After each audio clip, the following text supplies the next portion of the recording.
We're talking today with Mr. Donald Huntoon of Des Moines, Iowa. The interviewer is James Smither of the Grand Valley State University Veterans History Project. Now, Mr. Huntoon, can you start by giving us some background on yourself? I lived in Egbert, Wyoming until I was almost 5 years old, and then moved to Des Moines, Iowa. And what year was that? 1928. Okay. And I went all through the Des Moines school system, graduated from North Des Moines High School in 1941. All right. Now, what did your family do for a living? My father was a fleet mechanic for trucks. And he was able to keep his job through the 30s? Yes, yes. All right. And then how many kids were in the family?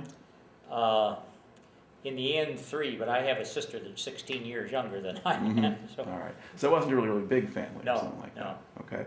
And so you completed high school, and when you finished high school, what were your plans at that point? I went on to college at that point, and I had a year's college before I went into the military. And where did you go to college? Drake University in Des Moines. So right there in Des Moines.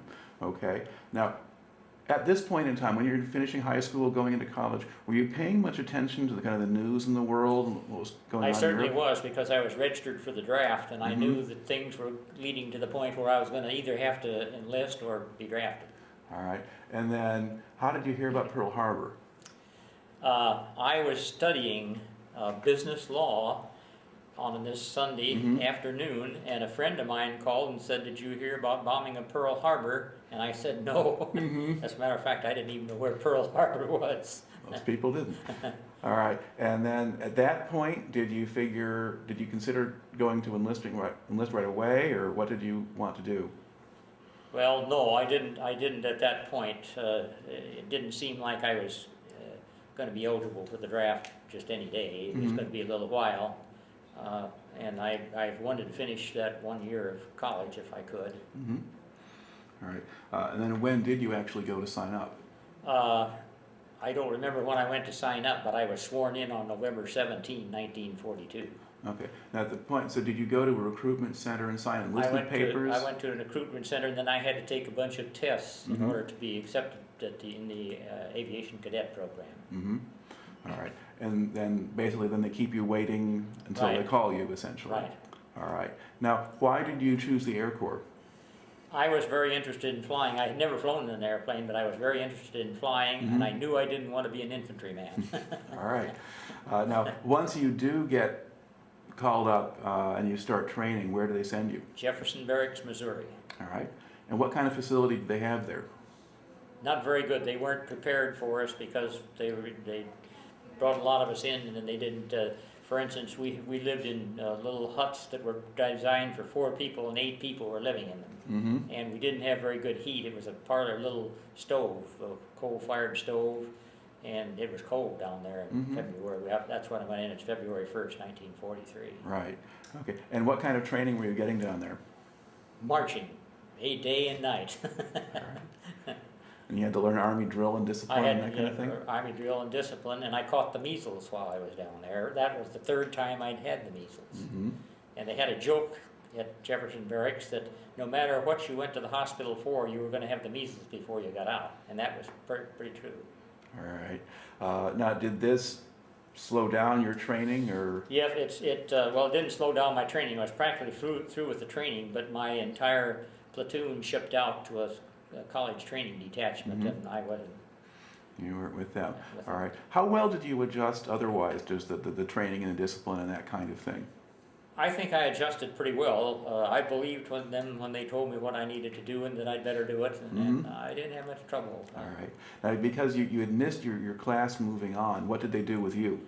They gave me a whole bunch of details. I was doing details constantly. And they finally shipped me to Iowa Wesleyan College at Mount Pleasant, Iowa. We were kind of leftovers that they all sent there. Yeah. All right. How did that compare with Drake University in terms of the school? Much smaller. And of course, at this time, there were very few men in the college, mostly women. We didn't mind that. But How long did they have you there? We were there about 3 months. Okay. And what kind of courses were you taking then? Well, we took some science courses. I don't remember what they all were, and English and history. And, So kind of a college semester yeah, college. packed into Yeah. the 3 months. The reason they did that, as far as I know, was they had so many people again that they couldn't keep us down in Jefferson Barracks and places like that. So they made arrangements with these colleges to take us into this college training. Right. Okay. Now, once you had completed that part of the program, where did you go next? Santa Ana, California. All right. And what did you do there? Well, I took a bunch of tests again, and took the 6-4 test, physical test, which is a tough test, and then I was assigned as a pilot trainee. Okay. So you get through all of that stuff and make it into pilot training, all right. Yeah. And did you start pilot training in Santa Ana, or did they send you somewhere No, else? I went to Hemet, California for primary pilot training. Okay. And where is that?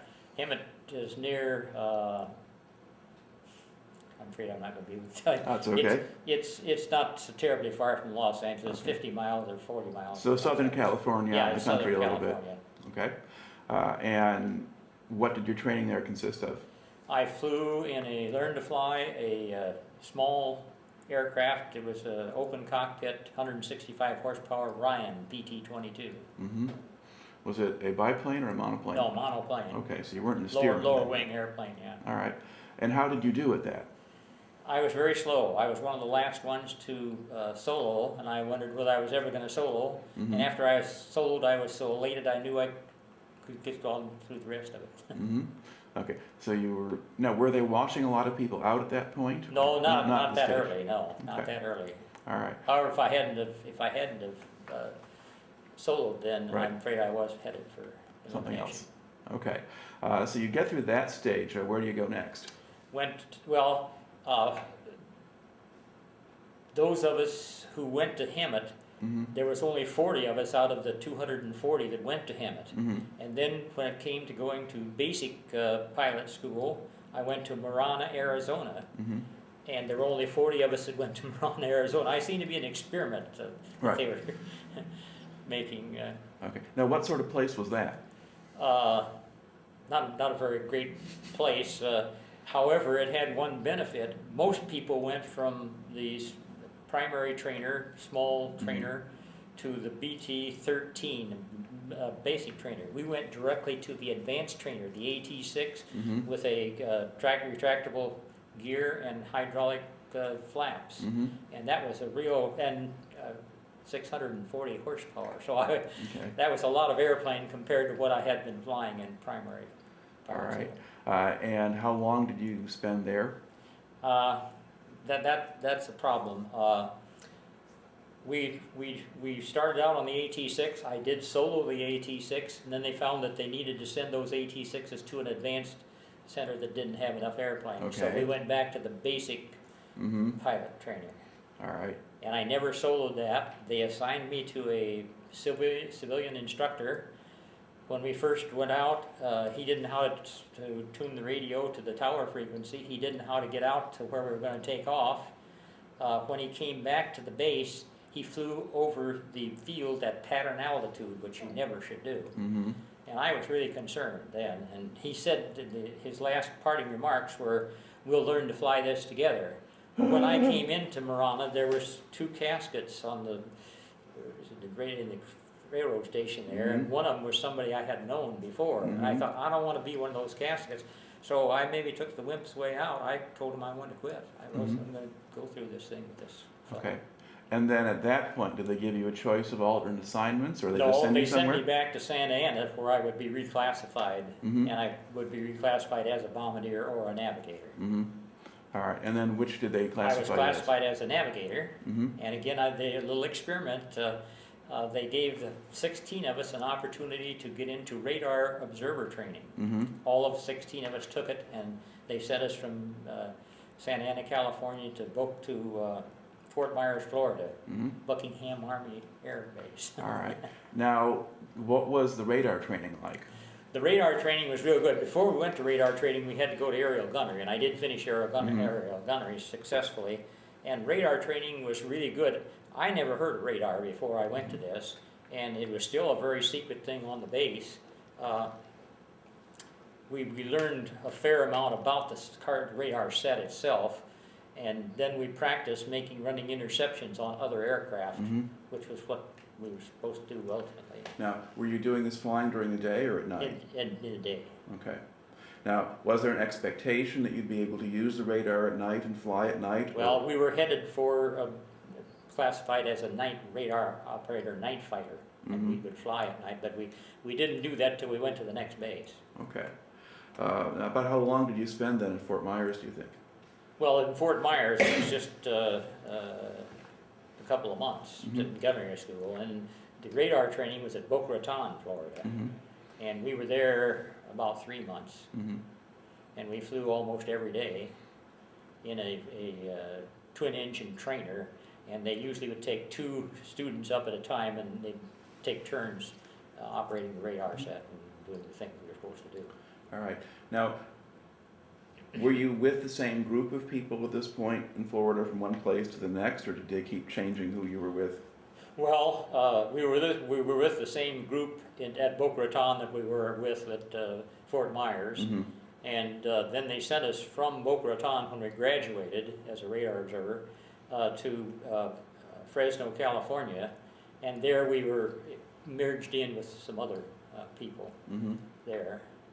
All right. Now, while you were at some of these places, and you're far enough along in training, you're no longer in basic anymore, did you get much time off the base? Were there other things to do in these places? We had a fair amount of time off. I saw quite a bit of the part of Florida that I was around there. I went to Miami a number of times, and we ordered a uniform, a tailor-made uniform down there. And yes, we had time off the base. One of the things that was a little different too, our classrooms for radar observer training were in closed things that were had fence about 18 feet or 8 feet high with barbed wire at the top, and we had to be accepted by the guard every time we went in, and when we went out, we were not allowed to take any notes out. We had to leave all our notes in the building, and we weren't supposed to talk to anybody about radar. All right. Okay, so when you finished at Boca Raton, where did you go next? To Fresno, California. And that was for kind of advanced training prior to going overseas. All right. And what kind of planes were you in? We flew in a combat type airplane, P-70. However, the P-70s were not well maintained, and we lost a couple of crews out there because of the lack of maintenance on those things. All right. How many men in the crew at that point? Just two, Just the two. radar observer and the Okay. pilot. All right. We joined up there at Fresno. All right. Now, what kind of aircraft were they actually training you to use in combat? Because you have not gotten quite there yet. Secretly we heard it was the P-61, but we had never seen the P-61, Right. and it was still a fairly secret thing. As a matter of fact, at one time down in Boca Raton, they landed one and put it clear over on the part of the base where we wouldn't even see it. And the next week, in a comic strip, I can't remember what the name of it was now, they showed the P-61 and All right. but it was not, and we only got, my pilot had less than 2 hours flying time in the P-61 before he went overseas, and I just went along with him once for about a half an hour. Okay. So you got the P-61s just at the very end of your stint then, before you went overseas? We got just a very little opening to them, yeah. All right. Now, was that the plane that you would wind up serving in then? Yes, flying missions? yes. Okay. Well, what did you think of it as an aircraft? It compared was to a the great other ones? aircraft. It was similar to the P-38, except it was bigger, a larger aircraft, had more power. It would fly a single engine real easy. And so it was a great airplane, I think. All right. Okay. Now, once you complete the training then, where do they send you? Well, I went to Nadzab, New Guinea, which was kind of a place where everybody landed, and then they were dispersed to. Now, how did they get you over there? C-54. They flew us over in a C-54. All right, so you fly a transport plane Yeah. then. All right. And about how long did that take? Well, we flew to the Hawaiian Islands, and we stayed there overnight, and then we got up and we flew to something like Johnson Island, I think it was, and then to Guadalcanal, and I guess Probably from Nadzab Guadalcanal from there, on to Nadzab. So it took us about a week, I guess, in all Okay. A long trip. All right. Now, what was NADZAB like when you got there? Ooh. it was a real eye opener. I had never seen anything like that before. There just wasn't anything there. There were some natives running around outside, but they usually didn't come into our compound there. And we didn't know yet where we were going to be assigned, when we were going to be assigned, and so forth. So how long did you stay there? We were there probably 3 weeks. And what did you do all that time? Almost nothing. Well, no, I shouldn't say that. We played poker. Yep. And we played a lot of poker. Right. Were you sleeping in tents at that point? Yes. Or? Yeah. Yes. Okay. All right. So you wait. Now, at this point, you don't have your planes. You're just there as personnel. No, we're just there as a crew. All right. And who was the pilot you were assigned to at that point? The pilot was Marion Flansburgh. He was from California, Atwater, California, which wasn't all that far from Fresno. I went up there and met his mother, for instance, and she made us a dinner once. All right. So then you finally get your assignment. Then, and where do you go? Well, they told us we were to join the 421st Night Fighter Squadron in the 5th Air Force. They didn't really know where they were, I guess, but they told us they thought they were on the island of Awe, which was off of New Guinea. We got there and they weren't there. They'd already moved to the Philippines. And so they didn't give us orders, transportation orders. We had to find our own transportation, and that took some doing. So how did you get up there? Just go down to the flight line each day and say, are you going anywhere near where we want to go here? Well, and actually we didn't get all the way. We went to Morotai, and at Morotai we met up with some fellows from the 418th Night Fighter Squadron that we knew, and they agreed to take us to the Philippines, but they were going in a ship convoy. So we went in a ship convoy with them to the Philippines, and we went through what they call the Surigao Straits, and they kept us down below decks all the time, but they told us that a Japanese torpedo bomber had singled us out of this 45-ship convoy, and he was dropping his torpedo. And of course we're down here wondering what's next. And the sailor who's down there talking to us, he said, don't worry, he says, down 2 decks down low, there's 20,000 tons of ammunition down there. So he said, don't worry. If you get hit, you'll never notice. We made it through all right. He didn't miss us very far with his torpedo, and they shot him down. Then we went on to, we actually didn't go to Tacloban where the squadron was. We went to Dulog, which was north of there. All right. But now then, did you actually join the 421st then? Yes, we went to the 421st, which was at Tacloban on the island of Leyte, and we were there for several months, and all of a sudden they told us they needed more crews down at the 419th, so they transferred us. Now, were you flying missions, or were you staying on the ground? We didn't fly very many missions, very, very few. As a matter of fact, at that time, we exchanged places with a Marine outfit, and I can't remember where they were, but we stayed in their place, and they stayed in our place. And it was while we were doing that they decided to transfer us to the 419th Night Fighter Squadron. All right. Well, was this an area where the Japanese would send bombers out at night in small numbers to make trouble for you, or? Oh, yes. Tacloban, they came over every night several times a night, as a matter of fact. One of the main concerns was we weren't getting enough sleep. We weren't getting bombed, but they would fly over every night, and we were having to run for the foxholes. Well, were they using any of the night fighters to try to go up and shoot those guys down? Yeah, the night fighters were up there, but we didn't. We were new crews, so they didn't use us while we were there. So as far as you know, did the night fighters have any success in shooting any of these planes down? Yes, one of the fellows we lived in the tent with shot down a Jap one night. So. Okay. All right. Now, what was life like there on Leyte while you were kind of sitting around? It was mighty wet. It rained a lot, and we were on the ground in those tents. And my gosh, when you stepped out in the morning, you stepped right into the mud, and everything was kind of moldy. Other than that, it was all right. And our toilet facilities were a 55-gallon drum set up on a thing so that they had enough room. You could only go 18 inches down below the surface and you'd hit water, no matter where you were. So we had to move those up so that we didn't have the water down there. Right. Okay. Did you see anything of the local population there at that time? Yes. As a matter of fact, while we were there, we bought the first house I ever owned.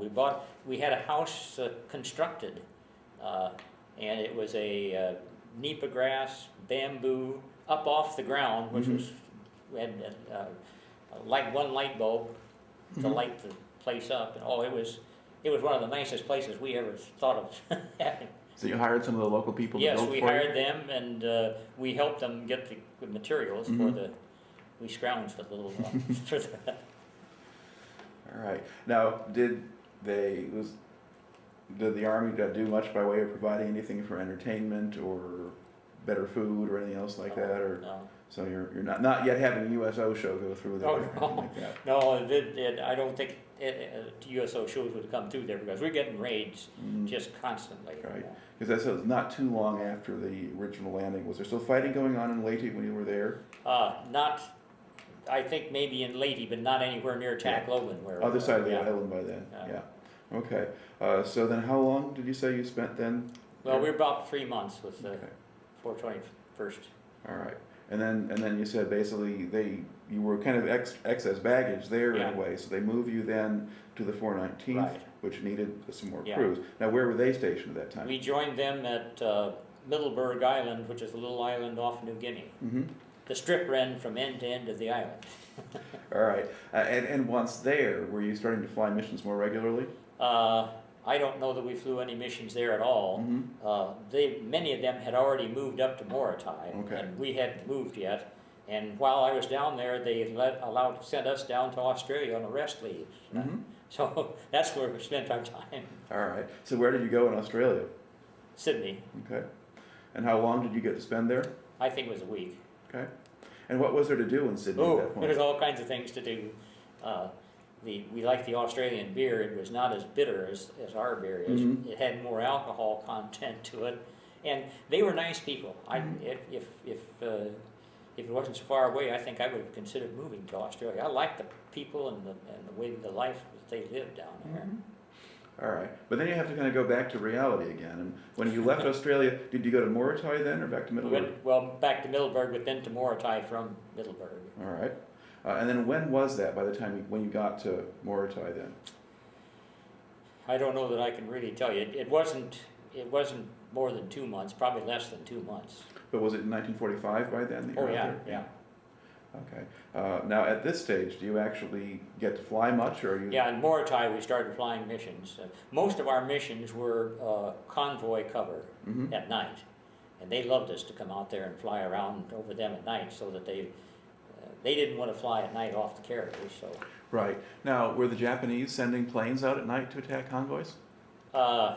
We didn't run into any, but they did from time to time have, and I don't think they did any damage because I think they evidently knew we were there and that we might give them some trouble if they started. Yeah, that I'm not sure if they had aircraft with radar. I don't know that they did. I kind of doubt that they did. And without it, might be kind of hard to I get think we were the first outfits to have radar in our airplanes. They finally did over in England and over there, but they didn't fly in the P-61 for the most part. They flew different kinds of airplanes. No, they flew mosquitoes and things Yeah. like that. Yeah. All right. So now, was your radar of any use in terms of detecting things on the water? Could you spot submarines or It was ships? very good on the water, yeah. All right. And did you ever spot any submarines No, Okay. never did that. or any Japanese ships that sailing at night? No, I don't know that we ever did that either. We used it for navigation to a certain extent. My pilot wasn't sure about the maps, whether the elevation that they showed was right for those islands, and he thought we'd better go around them rather than go over them. So I did that navigation using the radar, and then once in a while we'd have to go back around a storm too. A storm would come up after we were down there. All right. So you weren't inclined to fly through a storm if you didn't have to? No, we were definitely trying to keep away from that. All right. So on the whole, was it kind of relatively safe duty then? I think it was relatively safe duty. It could have turned in at any time, I suppose. The Japanese could have sent people in at night. I don't know if they flew a lot of fighters at night. They flew some bombers at night. Right. I'm not sure they flew many fighters. Yeah, at and the night. bombers normally land targets where they knew where they were and could do that. Yeah. Now, did the squadron have any accidents or mechanical problems or things like that while you were with it? Yes, we moved from where was I last? Morotai to Zamboanga in the Philippines, and then from Zamboanga we went down toward Borneo, and there was a outfit called Tawi Tawi down there, and we had a small contingent down there that flew over Borneo. Yeah. And they sent us down to Borneo, my pilot and I and 2 other pilots. One of the pilots flew the plane, so there was 4 of us in the airplane. We got down as far as Holo Island, which was about halfway on our journey. One engine quit. This wasn't a very good airplane. We'd had trouble with it before, and the radio wasn't working. We decided to turn around and go back to Zamboanga. We went about 10 minutes and the second engine quit. So we ditched the airplane in the Sulu archipelago there. All right. And ditched it successfully. All 4 of us got out. The problem was that there were 4 of us and only 2 of us could swim, and we were 45 miles from land. And I went off the port side of the aircraft, and one of the non-swimmers went off there, and when he came up, he was just scared to death, and I couldn't blame him. And I said, hang on to me and we'll get over. We only got one man dinghy out too, so we didn't have enough rafts for everybody. Right. And his first action was to grab me around the throat, and he was about to choke me, and I hit him in the gut with my elbow, and I said, hey, you can't do that or I can't save you. I said, you're going to drown us both. So he played along, and we got him over to the one-man dinghy, and we had one other man who couldn't swim in the dinghy, and the rest of us hung on to the dinghy. That's the way we were. So how long were you in the water? Well, I think it was probably close to an hour, could have even been a little more than that. Moro Filipinos came along in outrigger canoes. They had seen us go down. Okay. It took them that long to get to us, and they picked us up. We got in, and they were making a trip way out here in the ocean with their families, little kids. And we couldn't believe it, but we were happy to see them. Right. It took them 19 hours to get us ashore. They used a sail whenever there was enough wind, and when that wasn't, they just rowed with oars. So you got very lucky at that point. We were. Because nobody knew where you were. Well, nobody knew where we were. As a matter of fact, I was more confused because our base at Zamboanga called Tawi Tawi and said, have we landed? And they said, yes, their airplane was right out there on the line. Oh. And pretty soon they called back and they said, that wasn't true, that was another airplane, so we haven't seen them. So they didn't know where we were or what had happened, so they hadn't sent any search planes out.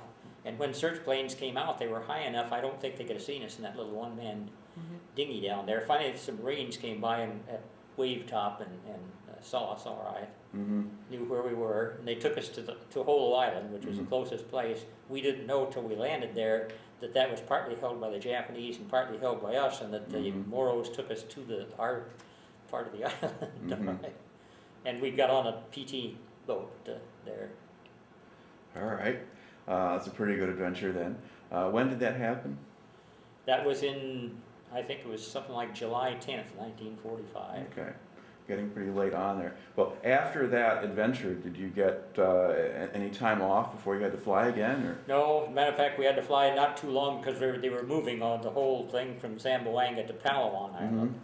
And incidentally, we had taken a little dog on the first trip, and that's the first time he'd ever flown. And we got to go to Palawan. He wasn't too anxious to get in the airplane again, but we went to Palawan. And actually, we didn't do an awful lot of flying at Palawan, so I guess maybe we did get, but there wasn't a lot going on at that point, really. So how did you spend your time when you were on Palawan? Playing poker and pinochle. Now, was this a place where you saw much of the local population, or no? I really didn't see too much of the population at Palawan. It was a nice enough place. I had problems eating the food that the Army served. I've had problems with my digestive system since I was born, I guess. And I just couldn't eat the stuff. When I came home, I weighed 118 pounds and had a 28-inch waist, just from lack of eating. And what had you weighed when you went in the service?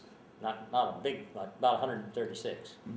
But still, that's a reasonable dent out of someone who only starts on 136, all right. Are there... No, so were you then on Palawan at the time the war ended? Yes. Okay. Yes. Now, do you remember hearing about the atomic bomb when that was Yes. dropped? Yes. All right. And at the time it happened, did you think much of it? Yes, I did, because our outfit was getting ready to move. It was all packed up to go to Okinawa, and we were going to fly low-level intruder night missions over the main island of Japan. I wouldn't have lived very long through that. I wouldn't be here today had we had gone on. So I credit the bomb with keeping me alive, because at night, 500 feet off the ground and where you don't even know much about the territory, that you don't last long. Could be pretty dangerous, yeah. So, but basically, when you got the news of the bomb, it was before the Japanese actually surrendered. Did you have the impression this might be big enough to end the war, or did you just put things together after? Well, I kind of course, they were talking about talking to the Japanese, so I thought it was going to end all right. I really thought that it was. And what was the reaction then where you were when the war did end? Well, I wondered what was going to happen. When was I going to go home? Now that the war was over, I was ready to go home, of course, and so I think I took another trip to Australia, and we went down there and bought fresh food back, and oh boy, we were the hit of the ball, and we liked it too, of course, getting good food. And then they started determining how, in what order we would go home. And I don't know that we probably weren't one the first, but we were not too far from the front. And my pilot and I and another pilot and his radar observer, we'd lived together for quite a while. And we all went to Manila to find transportation. And you won't believe it, but they sent a transport, a Liberty ship from France to Manila to pick up and take some people home, but it was only about 15 or 20 people that they were going to take in this thing. All this effort, and so what was that trip like?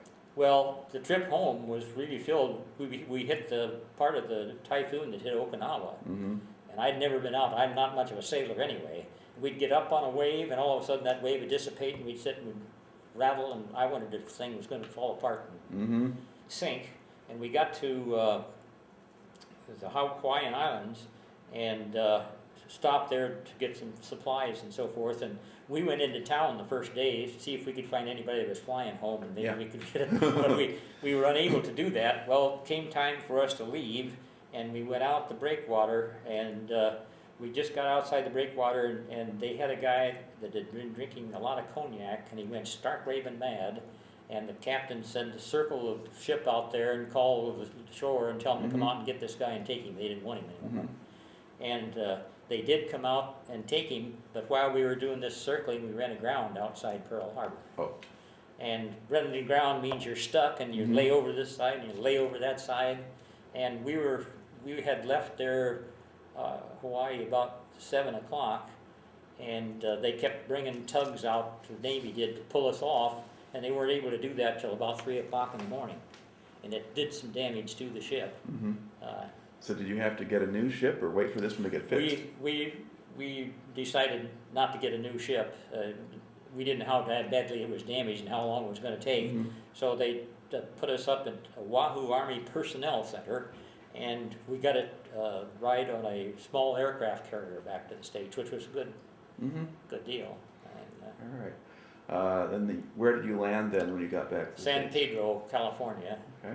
And the California Agriculture Department came on board and said they were going to look at every bag that we had on there, to examine it to see if we weren't bringing anything in that was going to hurt their agriculture. And of course, here we are. Some of them have been over there 3 years. I don't even know, a little over a year. And these guys are going to hold us up.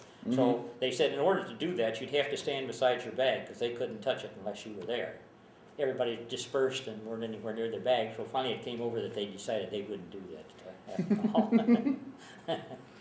All right. Now from there, did you get discharged there? Did they send you somewhere else? They sent me to Camp Anza in California, and then they gave me orders to go to Kansas. I can't think of where the jail is, where the federal prison is in Kansas, and got there, and I'm all ready to be separated and so forth, and they said I had a critical MOS and I couldn't get out. So they sent me home for 60 days, and then I was to report back to Santa Ana, California for assignment. Okay. I got out there, and the first night they said, "Do you want to stay in or get out?" And I said, "I want to get out." And so I did. I got out all right, but they paid my transportation out there and back, and wouldn't have done that. They could have done that all All right. right.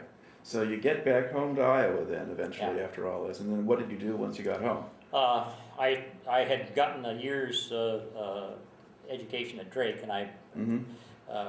re-enlisted or Enrolled, yeah. enrolled there. And of course, I was under the GI Bill, which was great. They paid my tuition and books, Mm-hmm. and I lived at home. I stayed at home and finished up my degree, majored in accounting, and worked out real well. I thought that I ought to get away from home here pretty soon. That Mhm. of course, I had been away from home when I was in the military, but I didn't think I ought to hang around home. I was 26 years old, and my mother didn't seem to feel that way. She wanted me to stay. She hadn't been real well, and my father had been working an awful lot, so I was around more than he was to Mm-hmm. help her with whatever she needed. And, but when I went to work for the home office of an insurance company in Mason City, Iowa, Mm-hmm. as an accountant. And that's when I first learned that there was such a thing as IBM. I never heard of IBM. Going through college, nobody ever said anything about IBM. Mm-hmm. They had IBM equipment. I had to learn how that worked, and we had key punches, we had a tabulator, we had a sorter. Mm-hmm. And when if you wanted to take information off of the thing, you had a board about that long and about that high with a whole bunch of holes in it, about a quarter of an inch apart, and you had to take little wires and go from here to there to take it from where you wanted to put it, where you wanted to print it. And I learned all that, and I was really proud that I knew that, but I sure didn't hear anything about that in school. I graduated in 1949, and they still didn't talk about it. All right. Now, did you stay with one company for a long time, or did you move around? I stayed with one company, not for a terribly long time. I stayed in the reserve, Mm-hmm. and I was recalled to active duty during the Korean War, and so All right. I had to go at that point. Now, when they recalled you for Korea, where did they send you? To Keesler Air Force Base in Biloxi, Mississippi, and that was we didn't do very much there, and then we went to Panama City, Florida, Tyndall Air Force Base, and there we started flying the F-94 jet fighter, All right. and that was a real change too. So you got a radio man navigator on those, or? I was a radar observer at the Mhm. and back into that thing. But And then I was did you- married. I had planned on getting married, and I got married in the base chapel at Tyndall Air Force Base. All right. Now, but basically, did you then stay based in Florida for that No. time, or they move you somewhere else? We did some training there, and they sent us to McCord Air Force Base in Tacoma, Washington. Mm-hmm. And that was, we were stationed there and belonged to a squadron. I can't remember the name of the squadron now, I remember the squadron, but Night Fighter Squadron. Right. But then did they? But they didn't ship you over to Japan No, or we Korea or anything didn't like get that. shipped. I didn't get shipped overseas. I was in the States all the time. As a matter of fact, I finally got grounded because my digestive system was having problems with the rear seat in that jet. Right. And then they started trying to figure what kind of a job I was going to get. I was first lieutenant, Mm-hmm. and I wound up being base commissary officer at McCord Air Force Base, a thing that I didn't know anything about at all. We furnished food for mess halls, about 13 of them on the base, and we ran a supermarket. And this is all new to me. I didn't. But you had to be good with numbers, right? Well, yeah, it did help that I Yeah. had majored in accounting, all right, and I did some auditing of my own, trying to get better acquainted with it. And I think I understood it before I left there, all right. But boy, it was a real problem. And then I had a military assistant or a civilian assistant, and I really counted on him a lot. Mm-hmm. Well, he turned out to be a drunk. Oh. And we had to take inventory on the first day of the month, every month, all the stuff in the warehouses, in the supermarket. And I counted on him to get this all set up, and every time he would let me down. And for instance, I think twice right after I took over, so something was wrong with the inventory that we got, and we had to send it clear to Harry Truman, I think, to say that we'd made a mistake somewhere. Did they let you go once the war ended in '53, or did you leave earlier than that? No, I only had to serve 17 months. It's actually I became a guardhouse lawyer, I guess you would say. I found stuff, for a while I was adjutant of headquarters squadron. A lot of stuff came by my desk that I didn't really need, but I'd read all of it. The list said instead of 21 months, I could get out in 17 months if I applied. And so I did so apply, and then I told people about it, and other people from all over the base used to call me, what do I do to get out in 17 months? So you might have been a good guy to get rid of at a certain point. All right.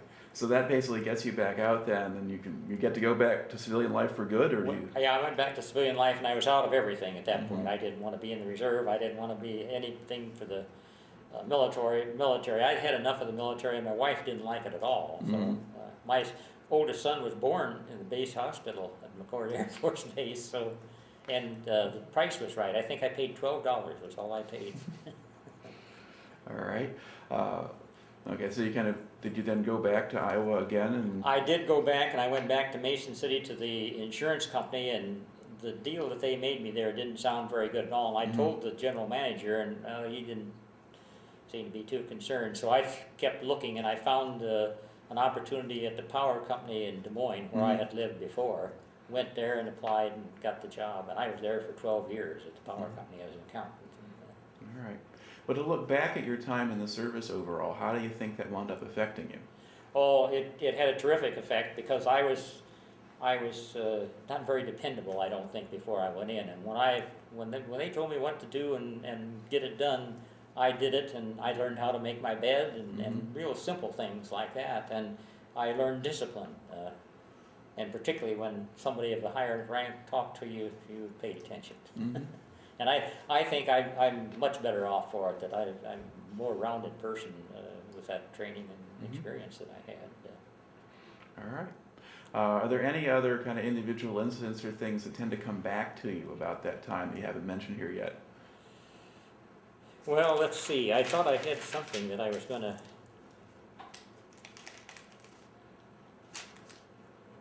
maybe not.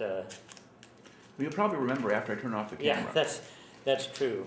Well, ultimately, after I was with the power company, and then following the power company, I went to work for the Iowa Commerce Commission, which regulated the utilities. And I wasn't there too long, and I decided I was going to become a teacher. And I went back to college, and got a master's degree and a teaching certificate. And I taught in the elementary school for 1 year, 5th and 6th grade math, and I loved doing that. I loved teaching it. I didn't like some of the other things I had to do as a teacher, but loved to do that. And then that led me to an opportunity at Des Moines Area Community College, where I became an accounting instructor. And teaching gave me a lot more satisfaction than anything I'd ever done before. I didn't make near as much money, but my job gave me a lot of satisfaction. I loved teaching and working with students. I wouldn't have cared to work with high school students. I don't think I could have worked with them. But with these people, many of these people were high school graduates, recent high school graduates. But on top of that, I had a lot of people who were going back to school, who were working in their 40s, 50s, and maybe even 60s. And they were great people to work with. Just they tried hard. They wanted to learn. So I really, and I retired from Des Moines Area Community College at age 62 in 1985, and I still belong to an organization out there for retired people, and I go out talk to them. However, I don't know too many people anymore, because I've been retired for 25 years. That does happen after a while. All right then. Well, thank you for taking the time to talk to me. Well, I've enjoyed that. And, my daughter, youngest daughter, has told me for years that I should start writing things down that they don't know about, and so that they could read them. And, so I think this will help her. Yes. You can just hand her the DVD, and there you'll be.